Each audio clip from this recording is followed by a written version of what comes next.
March, and so I figure for our Heath highlight this month, it's also International Women's Month. And no better person to introduce you to than my personal friend, badass, mayor of Sausalito, public servant extraordinaire, sea level rise expert and lawyer, my friend and the mayor of Sausalito, Janelle Kellman. Okay, so give people a little bit of history. How did you get into public service? You know, I've lived in Sausalito for over 20 years now, and when I first got here, I just wanted to volunteer. I grew up in a family that had a strong history of philanthropy and volunteerism, and I found myself on the Planning Commission, and I served on and off for about 10 years until finally this last election cycle I decided to run for city council, and now I'm the mayor.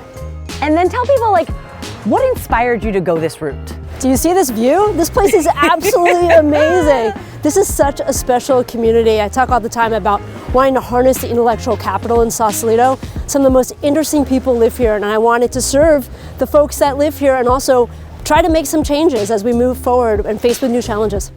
I know you're super passionate about climate change. Tell us about that. You know, I'm an avid runner like you are, and we run together. And I think we both noticed it's getting hotter and hotter. And sometimes we can't even run outside because climate change has led to wildfires, and so the air quality is terrible. And I felt like, how could I stand by and not try to take action around this issue? Living in Sausalito, I'm especially passionate about sea level rise.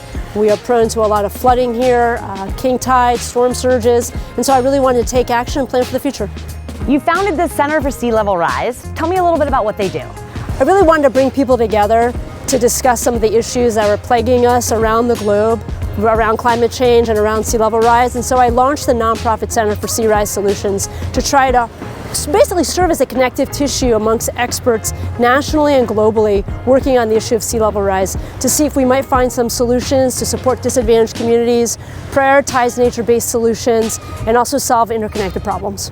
All right, on a personal note, what's the craziest thing we've ever done together? Oh my God, do I have to choose just one? Okay, there was that time you convinced me with 2 weeks warning to go run the Grand Canyon rim to rim to rim. How many miles? 50 or so. Also one of the best runs we've ever had together. So crazy, but awesome. Okay, last serious question. What do you want your legacy to be? I'd like to create a community that is resilient, is focused on sustainability, that has things like EV chargers at every public parking lot, that's concerned about GHG emissions, but also sea level rise and also wildfires. Just a way to think about the future that is more resilient as we think about our legacy. Thank you, Mayor Kellman. Love the Pocket Square, and I'll see you on the trails at 6:30 tomorrow morning. Can't wait.